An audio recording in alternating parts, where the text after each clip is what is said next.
Les castors ont la dent dure et les propriétaires du moulin de Montaut-sur-Cher le constatent depuis plusieurs semaines.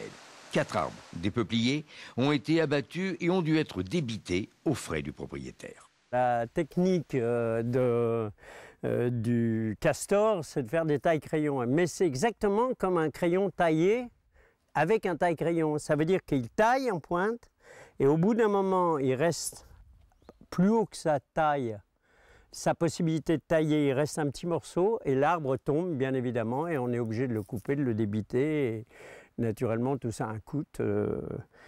S'il y en a beaucoup, ça représente une petite fortune. Mais si les frais deviennent conséquents, le terrain est privé. Pourtant, le maire de Montaut-sur-Cher est conscient de la gêne et la gestion de l'eau, des cours d'eau, fait partie de ses prérogatives. Il faut donc aujourd'hui traiter le problème.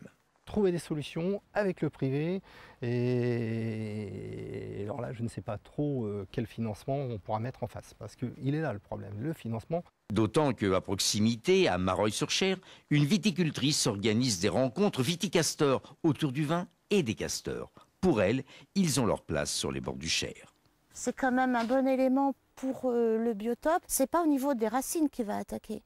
Donc il va attaquer au niveau de la base. Il va prélever, le ragondin il va permettre de recéper, de reformer et de faire repartir des arbres qui ont été prélevés, de les faire repartir plus fort encore, notamment au niveau racinaire. Une certitude, le castor s'est invité dans le Loir-et-Cher il y a quelques années. Il s'invite désormais dans la vie de certaines communes.